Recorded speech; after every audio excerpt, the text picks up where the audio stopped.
Hey everybody, this is Hugh Chen here over at Saglo Companies. I just got back from the ICSC Las Vegas 2025. I spent about Saturday, Sunday, Monday, Tuesday, 4 full days there, 72 hours of insight.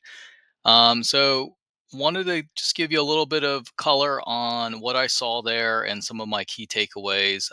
If you are connected with me on LinkedIn, you probably already saw the article that dropped. I'm just going to go through it, and this will be more of a video slash audio format of it. And connect with me on both LinkedIn and YouTube. YouTube, it's Hugh Chen CRE. LinkedIn, it's Hugh Chen Retail CRE. So first up is what was my most memorable meeting? I know that that question often gets asked, and I had to really think about it. I ended up bumping into meeting, with varying amounts of time, about 200 different people. But I would say that the most memorable one was one of the first meetings that I had. Angie Sali with Colliers, and she is actually head of U.S. retail, and she is an ICSC Board of Trustees member. So she sees things at a pretty high level, and she speaks a lot on various panels, and she's fairly well known. But what I really enjoyed speaking with her about was everything from technology, AI. What are some of the things that the domino effects of AI, if you were to implement it, how would that affect your operations?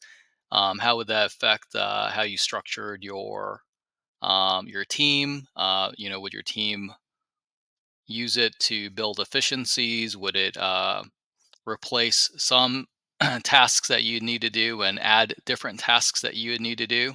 I think one of the key things, and I'll talk about it a little bit later with AI, is certainly the prompting, at least for now.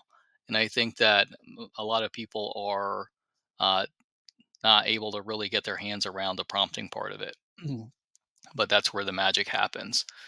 We also talked about just she's in the San Francisco area, just generally speaking, commercial real estate in the Bay Area, commercial real estate across the country, and affordability of residential real estate was a topic that we touched upon, and also tariffs and interest rates, and what kind of effects that those two factors have for our industry. It was a really interesting conversation, and a great way to kick off the conference. So that was Saturday, right before the ICSC PAC event, which, by the way, I'll talk about a little bit later. You definitely have to go you hadn't um, if you hadn't been before and you were considering it. So next on up is what are my top 7 takeaways from ICSC Las Vegas, and each of these takeaways are going to be a little bit more built out. So this might take a little bit longer. It's not a quick 7. So first up is, look, technology. I think it's no secret, and I've mentioned it before on my channels, that AI technology, it's been taking huge leaps forward, and this year is no different. When you walk the halls of the ICSC, you're going to see tons of technology companies, primarily a crap load of lease abstract companies, and a lot of companies that work with the what would I call it, like the land data, like kind of like Landglide and CoStar, that kind of tools. So some are pretty good, some are a little bit early, but there were a lot of options if you wanted to find a service provider that provided that kind of information to you. Next up, which is interesting, I bumped into one booth that was an AI caller. So what that is they have an artificial intelligence voice, I guess, that would you would call in, an AI person would pick up, and you would talk to it like normal. But there's still a little bit of latency. I think it would take about a second or two for the response to happen, and that's a dead giveaway. So I think that the technology at some point in the near future, maybe in a year or two, will advance enough so that it'd be very hard to tell the difference between talking to an AI person and an actual person.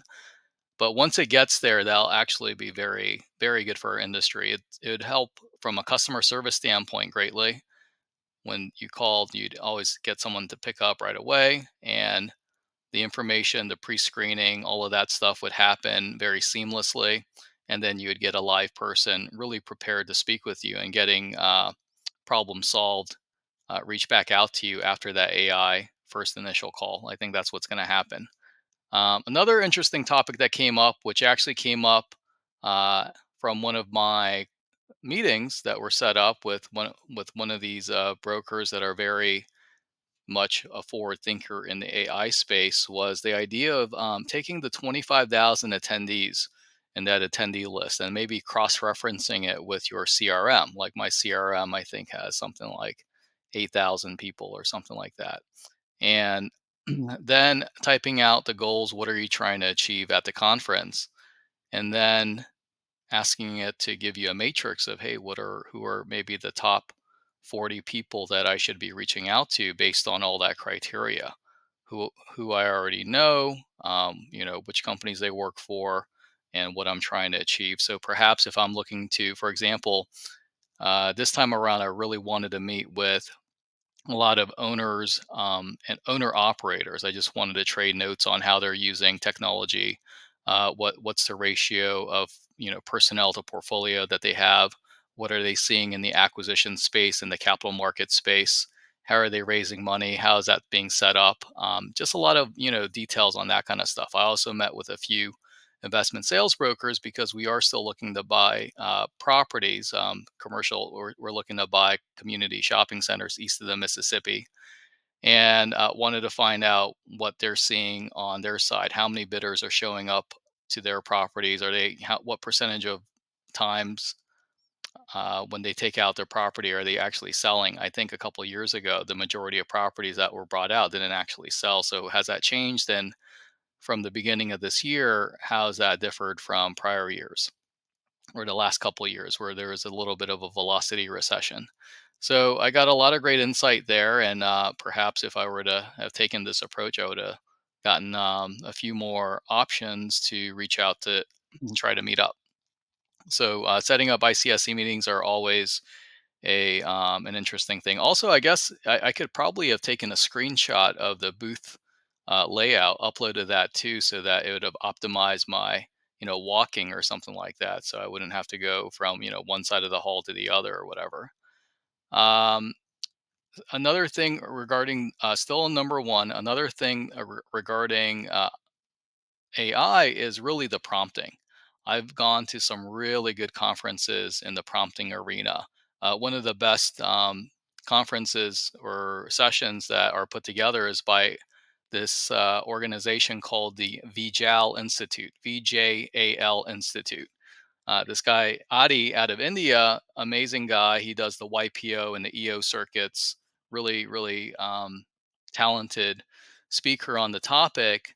Really hammers home how important prompting is. Because before you start, I guess a lot of people just prompt very simply, just ask it one sentence questions or a couple sentence questions. But in reality, prompting should have a minimum of 300 words. I think 3 or 400 words. So you might be asking, well, how do you get it there? Well, for example, if I'm really wanting to follow the best practices of prompting, I'm going to ask for an example. Let's say I wanted it to decipher a part of a retail lease clause. I might say, all right, I'm Saglo Companies. We own 25 shopping centers. We've been around since 1976. We're privately owned. We're based out of Miami, Florida. We own properties in Florida, Georgia, and Maryland. And I'm looking at a lease in one of my Georgia properties, South Lake Festival over in Morrow, Georgia.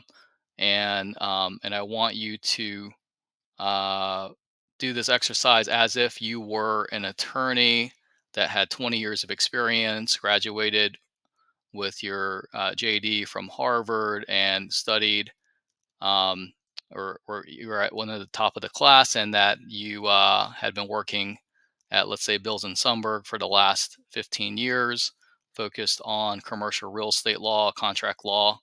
Um, so with that context, who I am, who I want the AI to emulate, and then the actual problem. When you're look at Article 8 about insurance, and let me know if if this thing happens, who's responsible for it. Like, for example, I mean, I know I it might be a little abstract, but that's really the best practice. And really learning AI now, I think it's almost like if you went to college in the 90s and the early 2000s and you um, never learned Excel, I think you'd be kind of behind. I feel kind of the same way about AI today. So um, that's that's the level that I think it should be learned. And actually, I think ICSC, because it's the trade organization for the shopping center community, maybe they can take this the edge of this of the arrow here and really push forward maybe some courses or seminars or something like that, maybe at the conferences, and really teach all of its members prompting. I think if you did just that, it'd make a tremendous amount of difference. So the next up is Amazon Key. Pretty interesting device, actually. Google it if you're not familiar with it. I was invited to the Speed Vegas Raceway by a collaboration between Amazon Key and the Real Deal. That was Sunday morning, right before the conference started. So as part of that, they showed us what Amazon Key is, which is kind of crazy. If you think of it, if you look at a door, just a regular deadbolt lock door, or anything, any door that has a lock on it, and it has a cylinder. So imagine if you wanted to have a system that you can open the door with your phone. Sure, you can do that right now with a lot of different locks, but it requires two things: either batteries or wiring. And on the battery part, you're really having to um, take apart the whole thing, and it's not just a cylinder. So what Amazon Key has done is it created a device which is just the cylinder, and it has no battery and it has no wire, and you can program it so that it will be opened by various phones or users, and you can program it down to the time that it will actually work. So, for example, if you wanted an electrician to give them access to an electrical room only on Tuesday from 4 p.m. to 5 p.m., you can program it like that. And the way that it works without wires and without batteries is that it actually, when you have your phone app and you put it up against the actual mechanism, it using NFC, it actually that near field and whatever, that powers it for just a split second for it to unlock, and so that you have a couple of seconds to at that point, once it's red and it borrows the power from your phone to unlock it, which is pretty wild. In any case, so that was pretty cool. I also saw a somebody that showed me a a national retailer pitch deck that was created using an AI slide software that you just kind of program in, the type, the retailer itself, what you wanted to see, just some simple instructions. And again, best practice is 300 words, so you can build it out. You're going to get a better result. But within 30 minutes, maybe 40 minutes of writing, you're able to create like a 20-page presentation deck on for like HMart, for example, that they were a booth at the conference, where it'd show, hey, this is the subject site, these are your closest sites, and this is your competition. Here's the demographic ring. It'd have like I don't know, a heat map and all sorts of stuff, some charts and all sorts of things that it would just know how to create through the instructions, and it would look beautiful, and it'd be a PDF slide map, or a PDF slide deck. So that was pretty cool, and I think that once that gets perfected, what will be great is it's going to help the retailers make so much better decisions so much faster, which is awesome. That'll help both the landlord and the tenant. Tenant to generate income faster, and the landlord to get their space leased faster. And I think that that will be a huge leap forward in our business. And then lastly, Otter AI. So Otter AI is a note-taking app that I have that lives on my phone and on the web. So I used it at the conference because I can simply push the active start button, and it'll start being and I put it right on the desk, or on the table in between the person I'm meeting and myself. And I always ask them, I say, hey, do you mind if I use my AI note taker? And it just starts transcribing everything. And at the end of it, it you just, you look at the summary and it tells you all the things you have to do, the things that you need to follow up on, things that the key points that you spoke about, without having to try to write a mile a minute. And it gets everything, which is awesome. It also, like, for example, if you want it, there's some things that are off the record, you don't want it to be, transcribed or recorded. You just hit the pause button and it'll just stop it right there, and you just, start it again when you're ready. So I thought that was super good. Actually, if you look at my other LinkedIn article about the best session of the conference, the one with Blackstone, Acadia, Matthews, and CBRE, the one that was on Sunday, I actually took those notes using Otter AI, and you'll see that the notes are awesome. There's about 40 different quotes in that article, and I think you'll be pretty impressed. If you want to download this Otter AI or sign up, if you go to my LinkedIn article, or I'll drop a link below in the description of this video, I'll have a referral link, and I appreciate if you sign up using that. Number two, tariffs are not slowing down the retailers. A few of the retailers I spoke with, I asked just point blank, hey, all these all this talk about tariff in the news, and how that's going to affect your cost of goods sold, and how you're going to have to potentially pass those increases on to the consumer. Has that paused, or has that impacted your decision to expand, or for spaces that are already leased, has that slowed down the openings of those because maybe you're not able to get them stocked up because of the tariffs? And absolutely not. So I spoke with several. I'm not going to name the retailers, but I spoke with several retailers, and they all responded to the question, nope, we're not slowing down. We're all the stores that have been signed, they're opening on time. It's all good. And from my leasing team, I heard the same thing. I heard the same and other leasing teams, that the tariff thing has not really been an issue, and it hasn't come up. In the times that have come up, it's been stated that, right now it's not an issue, and it's not disrupting the expansion. So that's pretty cool. Uh, One interesting point that someone else brought up is that there was a couple of weeks after Liberation Day, which is April 2nd, where the day that the tariffs were announced, where the stock markets just went crazy, right? Like, tons of money left the market. The indexes all went down, and the individual stocks of some of the retailers really took a dive, especially the ones that had a perception that they were, very exposed to importing goods from China specifically. So, so that depression of the stock for those retailers, the stock price itself, their market cap declining so much, that's actually what caused the pause in opening, not necessarily the the cost of the increase of the cost of goods due to tariffs itself. So that was a pretty interesting idea, because those stock prices have pretty much come back by now, and as evident in the conference, not I don't think I heard one retailer say that they're slowing down or not opening because of the tariffs. And one of the things that really came about, with COVID, is, if you remember, with COVID, there was a shutdown in a lot of the ports, and especially in China, because China took the COVID extremely seriously, and the people were really locked down there. And I think that the lesson learned from a lot of companies, not just retailers, but a lot of companies, was that you have to diversify your supply chains, and you can't have all your eggs in one country to supply the goods for that you need to sell.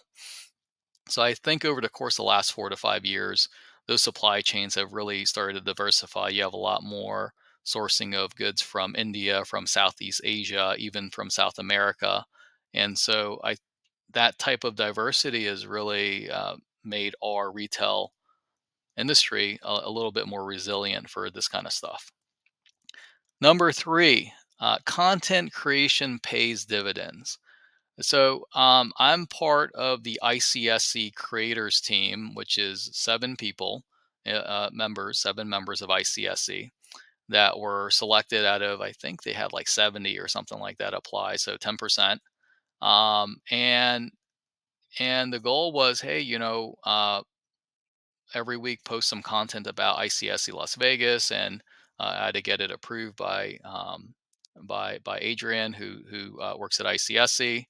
Awesome guy, great to work with.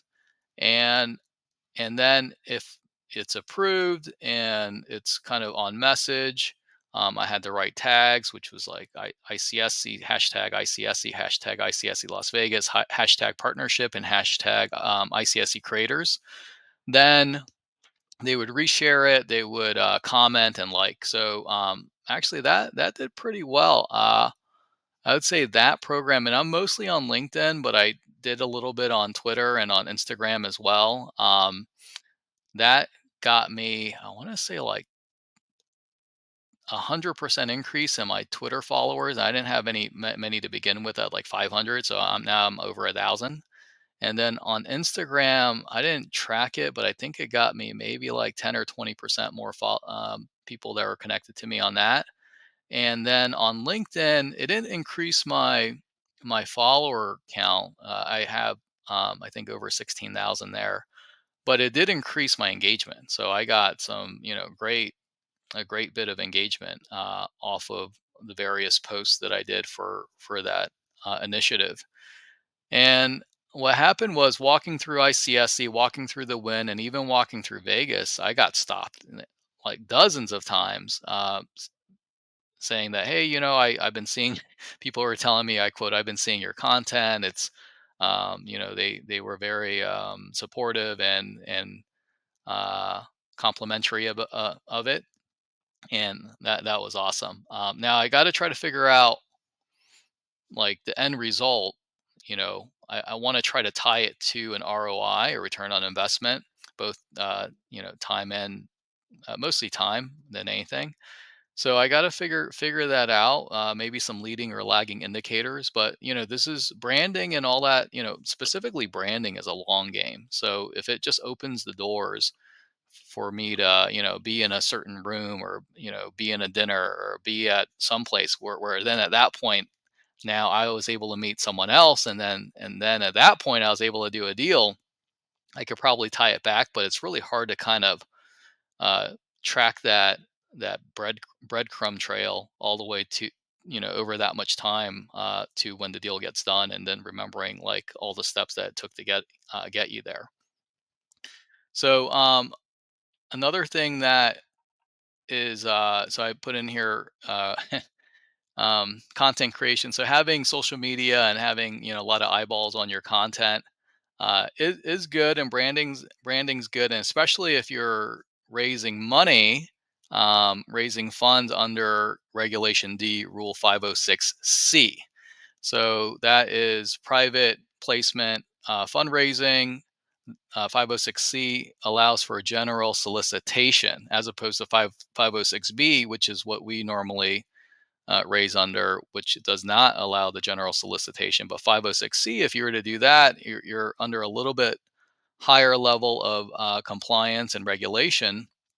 But if you did that, then you can kind of do the Grant Cardone and say, hey, I'm raising a big fund. If you want to blast it out on Facebook and social media and commercials, radio, whatever, at that point, having that branding and that social media can really, maybe more directly, you can measure that it's paying dividends. So we're not there yet. Maybe that changes. I did do crowdfunding, very early on, 2014, right after the Jobs Act. We crowdfunded 2 deals. And it was only 20% of the capital stack there, or not the equity stack, not the capital stack. But who knows? Right now we have a nice base of about 150 different friends and family investors. So perhaps, and they're always referring their friends and their family to also invest with us. So maybe we can just continue raising funds under 506B, which is you don't have to do the third party accreditation and some of the other hoops that you have to jump through. In any case, and last point on number three on content creation is that what I realized using Suno AI, Suno AI, is that it's surprisingly good. I don't know if you check out my LinkedIn or my YouTube. I have them on both. On YouTube, I actually have a playlist called CRE Music, and and if you listen to the music that I put together, and I think I'm going to do a whole nother YouTube on it actually on how to create um, music on using AI because a lot of people ask me about it. So I might do a separate video on that. The music's surprisingly good. So I'm going to have you listen to it yourself and let me know what you think in the comments, right?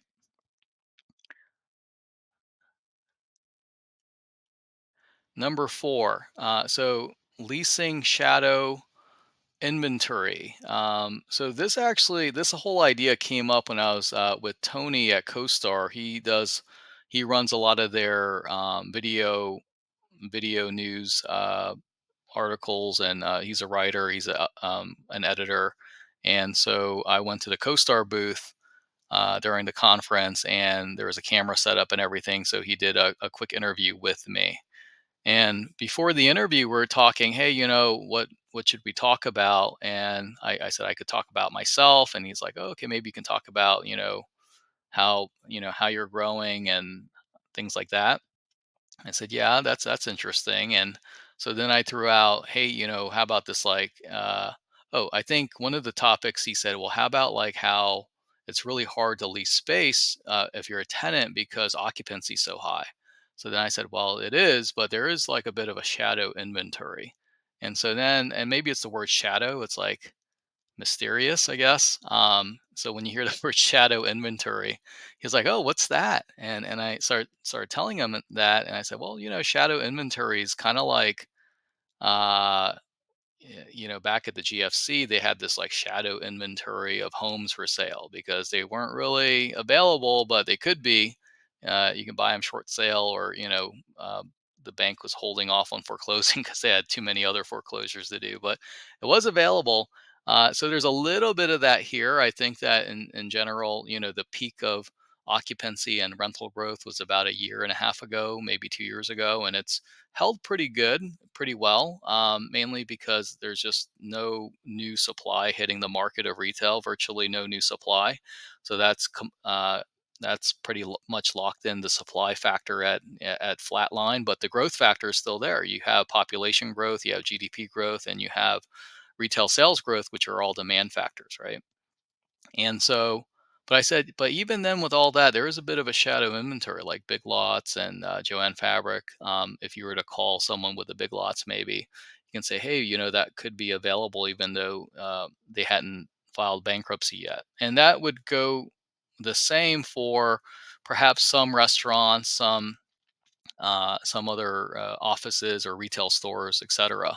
And you'd be surprised. There could be some in some pretty good locations that kind of where the landlord where they pay a lot of rent and the landlord is trying to do the analysis. Hey, do I evict and go through the process and take the space back if I don't have a tenant in hand? And then he's asking his leasing agent, hey, can you lease this space that's already occupied? And the leasing agent's looking at him or her, thinking like, well, I got space that's not occupied. I'm going to try to really spend my time on that and make money rather than try to line up some prospects for an already leased space, and I might make money and I might not. So you always run into that. So naturally you end up at a situation where off more times than not you're having a weak tenant in your shopping center that you would like to replace, but you don't have another option that's ready to go. So that analysis of downside risk, especially if you're risk adverse, you just end up trying to work something out or you kick the can down the road. Anyways, that's shadow inventory. So between that and talking about Hugh Chen, we're like, all right, let's talk about shadow inventory.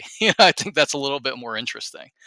And so if you check out CoStar, and maybe I'll link it down below once I see it come out. I think it'll come out probably this week. Uh, that's what we talked about, and that's the concept of shadow inventory. So the uh, the delinquency trends, I think, are rising just slightly. Again, not not significantly, but just enough for you to maybe notice it, maybe by 1 or 2 basis points. Not even 1/10 of 1% or something like that. But if you're a retailer or if you're a tenant rep guy or girl, then don't be afraid to call those 100% lease shopping centers. They might have some great hidden opportunity. Number five, capital markets. There has been a velocity recession, and I'm coining that phrase from Kyle Matthews of Matthews Real Estate. He spoke on Sunday at the Win, best session of the conference with Acadia, Blackstone, Matthews, and CBRE. Velocity recession, meaning so they sell shopping centers as an investment sales brokerage, and the number of transactions really diminished the last few years. So I think 2023 was like the worst year. You got a little bit better in 24, but still not great. And 25 is a little bit better than 24, and it's starting to get there. So the velocity is picking back up. And you can see that there's been some pretty interesting transactions. My buddies over at RCG Ventures out of Atlanta, they bought a 99 property portfolio from Global Net Lease. Blackstone acquired ROIC. That was a big one. They acquired them for $4 billion. And then we're seeing just in general, like larger deals, maybe over 50 million, $70 million, are generating just better yield. That's assuming that you can get the deal and you can beat out Jahan with Bridge 33. Those guys have been on a tear, buying up pretty much everything. I think they have been the most active buyers of shopping centers in the last few years. But those larger deals, the buyer pool is just a little bit smaller or decently smaller, and you're able to pick up some yield there. Also, just in general, power centers are a little bit less desirable than your neighborhood community centers, mainly because they're a little bit more capex intensive when you're trying to relet a power center, splitting up spaces, or doing, and you're dealing mostly with national. So there's TI requirements, and maybe you have to change up the facade or something like that. Those costs are what weighs in on the cap rate, because at the end of the day, it's all IRR driven, internal rate of return. So more capital required is just essentially a higher basis, and you have to just generate that much more income to get the return. And then you have debt markets are pretty liquid. So there's a lot of lenders that I had met with. A lot of them are underweight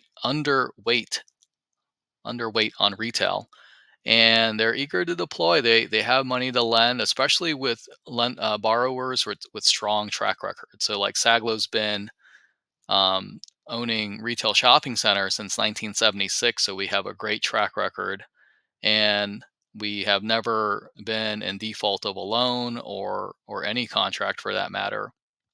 And I think, especially after the GFC, the global financial crisis, they realized that having a lining up with a great operator kept them out of trouble. So I've been hearing some really amazing debt terms from some companies way bigger than we are, very narrow spreads, or spreads that are narrowing. So we had been seeing spreads in the low 200s, and some people are telling me that they're seeing spreads of 200. I don't know if they're in the high 100s yet for the type of stuff that we're owning. So we're buying Class B suburban retail. Usually, if it's grocer anchored, it's a discount grocer type of thing. So, and there's always some rollover risk in the deals that we're buying. The deals that are in the 10 to $25 million range are hyper competitive. So there are some brokers that are seeing like 20 or more offers on deals that are priced, at priced ready to sell, I would say. So not like low price, but not crazy high price. They're seeing uh, similar to probably trying to buy a single family home in Florida in 2021, a line out the door, right? So 2 to 3 times your normal levels of number of offers that you're getting, and some real offers. And so for Saglo, we're that's the spot, that's the area that we kind of play in. We like properties that are 10 to 25 million dollars in purchase price and east of the Mississippi. So if you're selling something, let me know. But we're going up against Curbline. They got crazy money, billions of dollars. We're going up against PMAT. Those guys are super smart. Kevin Cush, Ben Bowles, those guys out of Louisiana are awesome. RCG Ventures, they're picking up a lot of stuff, so there's a lot of competition out there, which is fine. All good. I think everything comes in cycles. Number six. So this one's kind of like a funny one, I guess. So Sackler's game plan, 20 million square feet? Question mark. So I met with a couple of companies that were much bigger than we are. We own about 2.5 million square feet, but these other companies own about 20 to 26 million square feet of retail properties. And it's interesting when I speak with them. So one is Fidelis and Fidelis out of Houston, and the other one is Feel out of New York. And when I ask them about how they're growing, it's a lot of it's very similar to how Saglo's doing it. We are growing through raising these funds. Um, these funds we put up, we're the most equity, we're the largest investor, and then then the rest of the investors are friends and family, and they're relatively small check sizes, about 500,000, 250,000, maybe a million. And we're like our last fund, we raised $40 million, and we put up 10 million of it ourselves. And that 30 million that we raised from outside investors or friends and family ended up being 80 people. And out of those 80 people, 40 of them were existing investors, and the other 40 were referrals of our existing investor base. Um, so some of these other companies are growing with a similar tactic. And so basically, the path is proven. That inspires me. And hey, maybe Saglo can be 20 million square feet one of these days. We'll see. Um, I also met with Reliable Properties. So they're probably a little bit closer to where we are at. They have about 5 million square feet. Very similar story, but privately owned. I don't think they have any outside investors, but they're about two times the size of our portfolio. And great guys out of California. They actually wanting to buy more outside of California. They called me up to try to buy one of our properties in the Miami market, but not for sale. But yeah, I mean, just hearing these stories are very inspirational, and gives me some ideas. Maybe we go to 20 million square feet. We'll see. I have to talk to my team about it because they're the ones that are going to have to drive the bus there. Number seven, do as Blackstone does. Blackstone. All right. So I've been seeing, I think everyone knows who Blackstone is. I think they're the largest privately owned real estate owners of real estate in the world. So they see a lot of information. And it's kind of funny. So on the at the one event or the one session that I keep talking about, Blackstone, Acadia, Matthews, and CBRE, Kyle Matthews says, "You know what? I just tell my clients do as Blackstone does. If they're buying retail, you buy retail. If they sell office, you sell office. If they sell industrial, you sell industrial." So, but there's a little bit of truth to that, which is kind of interesting. And so I'll kind of go through my bullet points here because there's quite a bit, and I have this. If you go through my LinkedIn, I have two other LinkedIn articles that talk about Blackstone. One about their data centers, which is QTS. That was a session that Andrea did over at the UF Real Estate Conference a little bit earlier this year, and then the session I just talked about, I did a article specifically on that one. So talked a little bit about data centers there. In any case, and I think actually I have to do one more one more article because uh, Joseph Zidell um, talked about who works at Blackstone, chief strategist officer, talked at the OAC Tampa. So that was really interesting too. But I had not gotten to that yet. It's been super busy. In any case, so Blackstone's bought ROIC, as I mentioned, about 10.5 million square feet of retail shopping centers. That's a portfolio of, I'm not sure how many properties, but it was over 10 million square feet of retail shopping center properties for $4 billion. And they've also bought or invested in Jersey Mike Subs, Tropical Smoothie Cafe, and Seven Brew Coffee. So these are all so both retailers and retail. Um, and so that kind of gives me some comfort because they see a lot of stuff. They have 250 portfolio companies where they see billions of data points per day. And actually, in 2015, they started their data science division within their company to try to figure out, like, what do I do with all this data? And I think they figured it out because I mean they're rarely wrong nowadays. And even before, I don't know the history of their decisions, but I'm pretty sure they made a ton of right decisions also, given how big they are. So you the data science division, the billions of data points, the 250 portfolio companies that they have the data access to the data tells them, what are some good bets, and apparently retail shopping centers and retailers are good bets. And I think that has to do with number one, your and Andrea talked about this. Your It's virtually no new supply of retail in the last 15 years. I think supply grew by 6%, less than like half of 1% per year. And but there's been population growth. There's been GDP growth. There's been retail sales growth, but those are all demand factors, and that supply factor has been pretty static.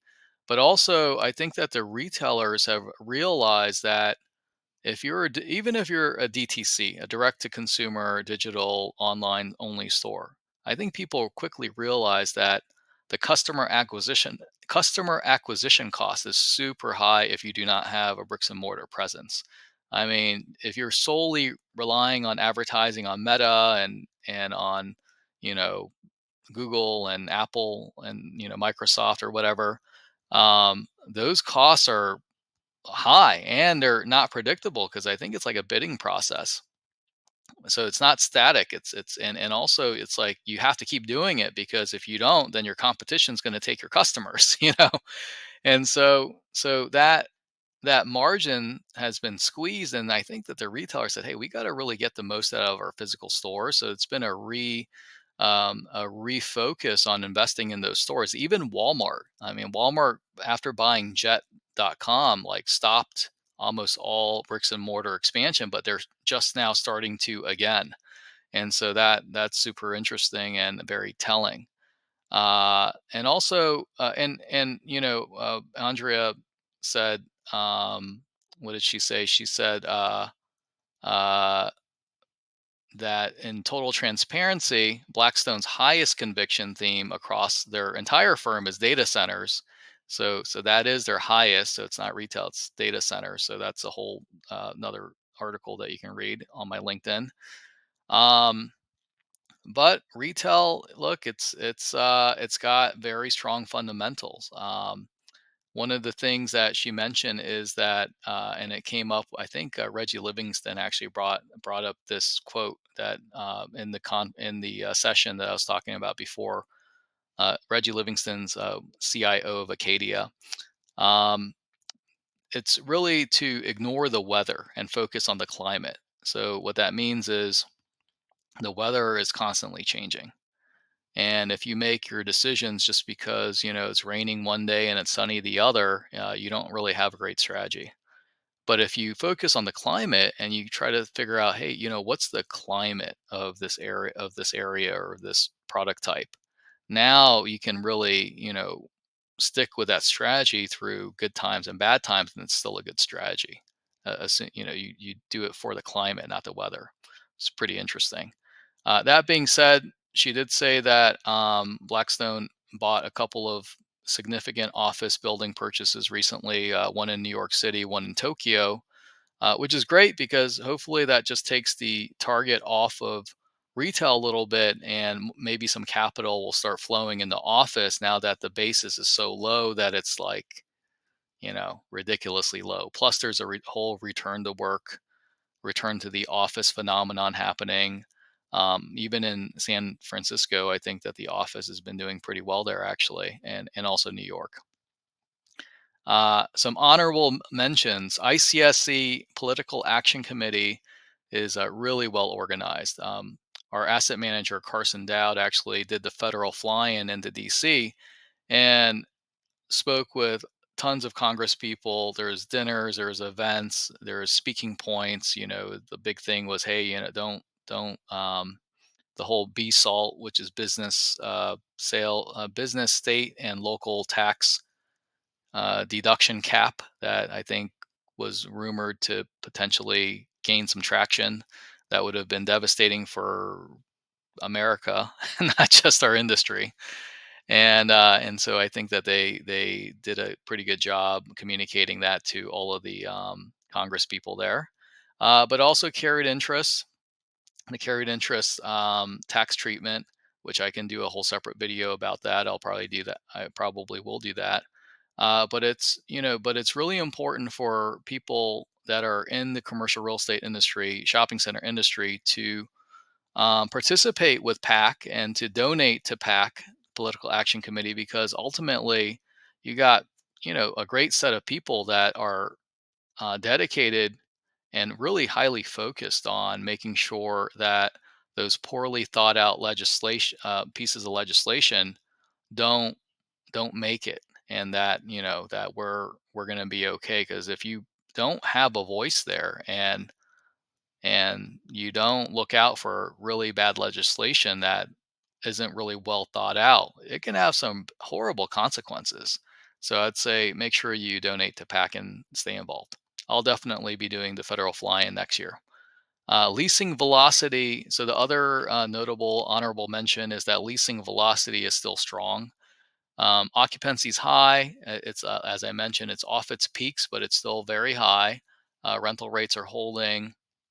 And I know that in some sessions they always call things, well, it's the haves and the have-nots, and there's a bifurcation of the market, and the A properties are still well leased and the B and C properties are a little bit less leased, which is like not really an explanation. And I try to keep it positive so I won't go too far into this rabbit hole. But in general, both the A class, the B class, and the C class occupancies are all higher than they were in 2019. So across the board, that they're higher. A's all the A's are always going to be the A's. The B's, meaning that they're going to draw the lion's share of the attention, and the B's and the C's uh, are you're getting higher yield and lower basis for the very reason that it's a little bit more risky. All right. Uh, Last up is start, stop, keep. This is a scaling up type of exercise. I like we do it internally, but I think that I can apply it to ICSC Las Vegas. What are things that I can start doing after reflecting on this last ICSC? What are things I should stop doing, and what are things I can keep doing?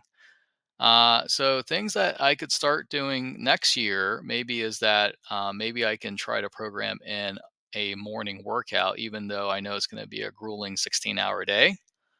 Program it in. My friend Matt Hagan, he's the executive vice president over there at Inman Trust. I mean, he wakes up at 4 in the morning and works out, even though he's there right there with me at higher call at 6:45 in the morning.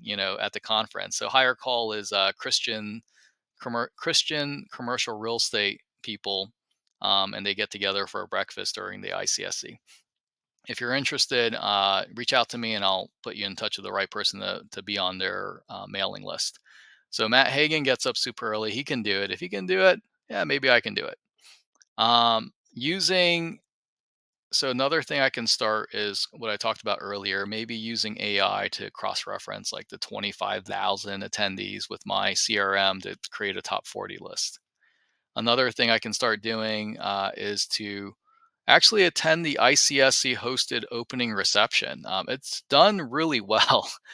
So this year I had a bit of a double booking, or it wasn't really a double booking. It's just that I had one meeting run 20 or 30 minutes late, and that basically just uh, kind of there's a cascade effect, and I missed a an event that I was actually co-hosting. But luckily, Luis Nazario and Bertil held it down for Saglo, and it was the PMAT Dirt Developers Roundtable happy hour thing. But I went to meet up with the other ICSC creators over at the ICSC hosted opening reception, and let me tell you, the food was good. The venue was really nice. It was like on this lawn thing, and there was live music, and there was a ton of people there. I mean, there was probably, I had to take a guess, 2,000 people there. I mean, so there's some great networking as well.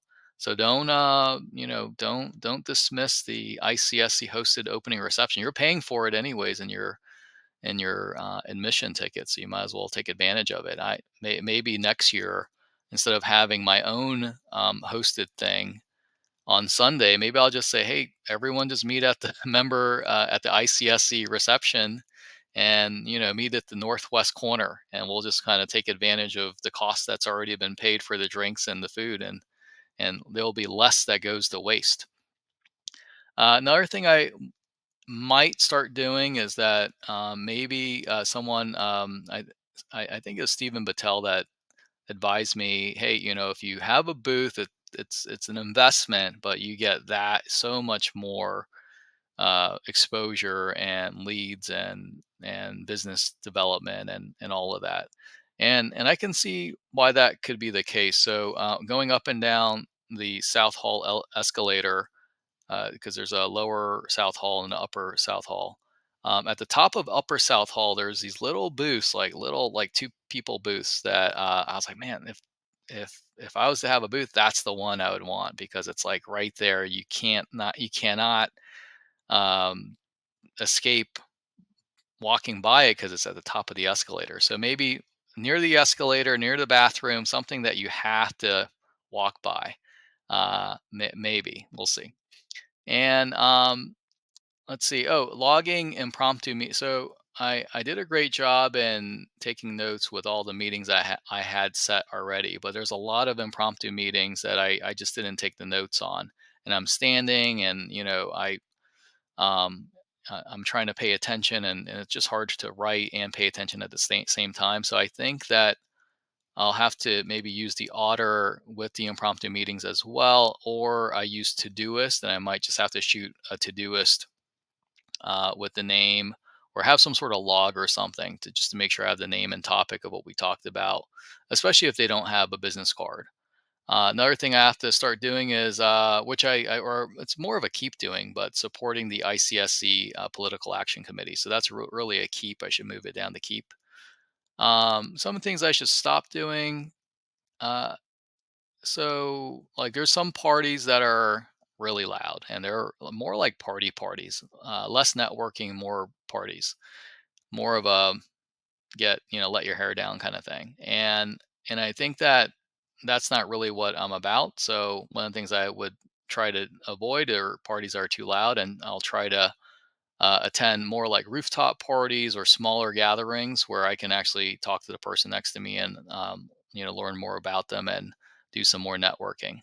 The other thing is to try to book my higher profile meetings on Monday, and stop doing any of them on Tuesday because people just leave early. So I had a couple of uh, people that I really wanted to meet, and they left on Tuesday. They left early Tuesday, so I wasn't able to meet up with them.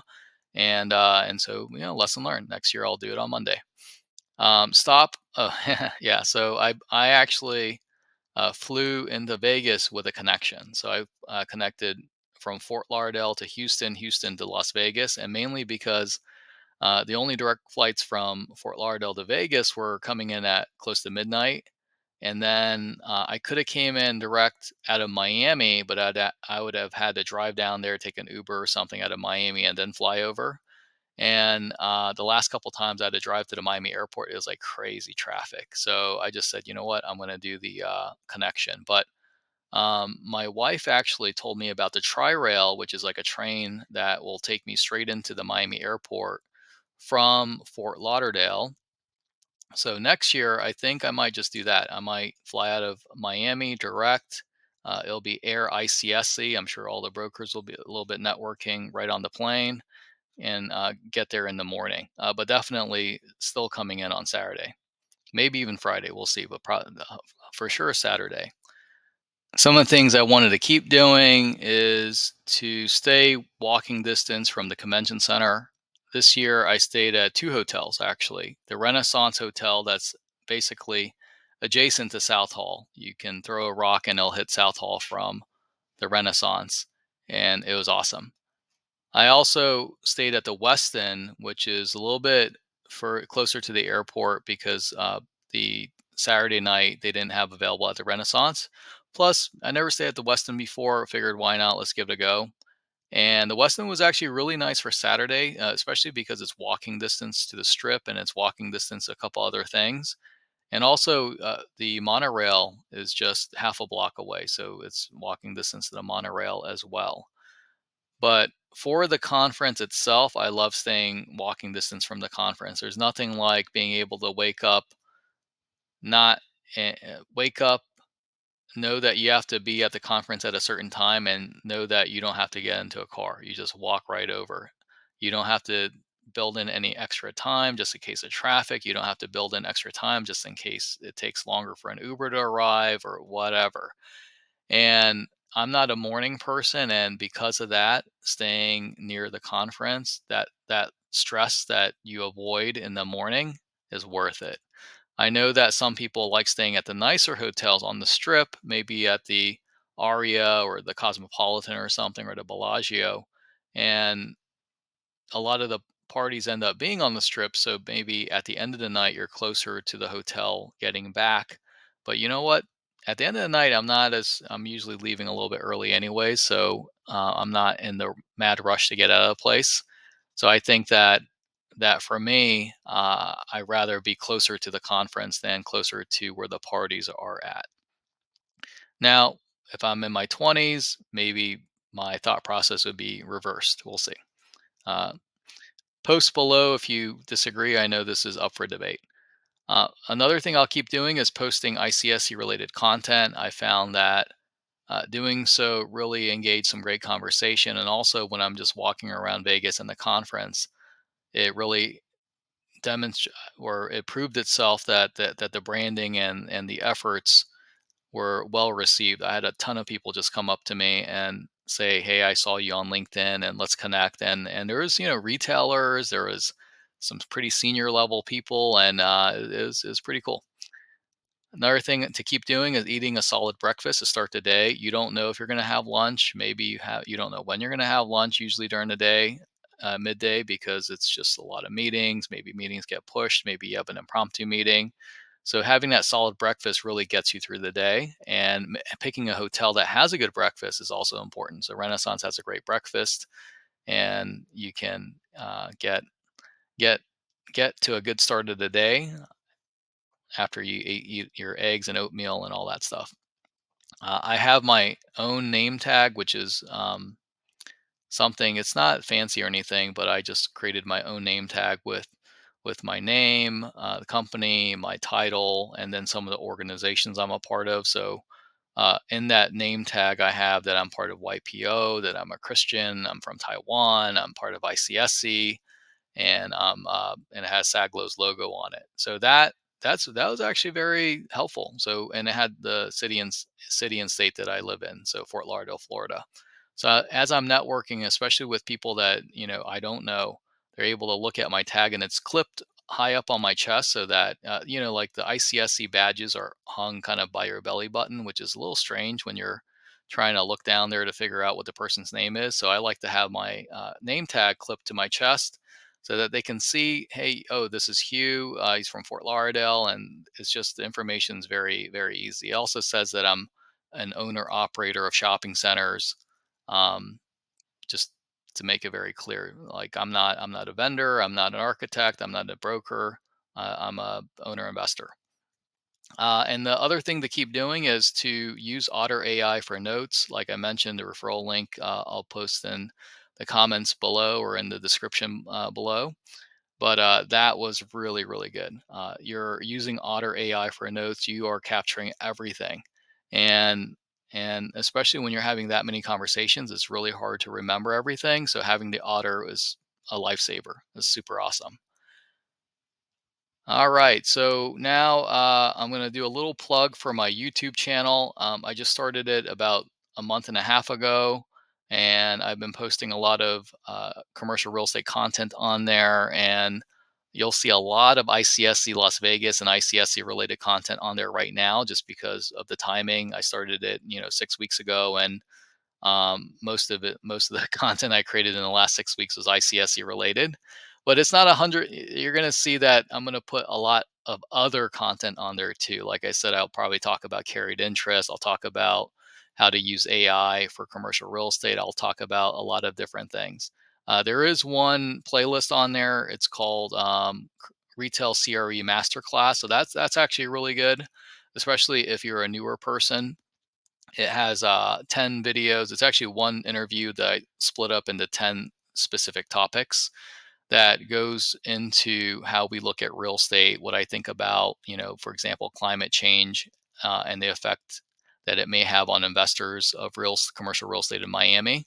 That's an example of one topic. So look out for that. And also I think my most popular video on my YouTube channel right now is the Capital One Lounge in Las Vegas.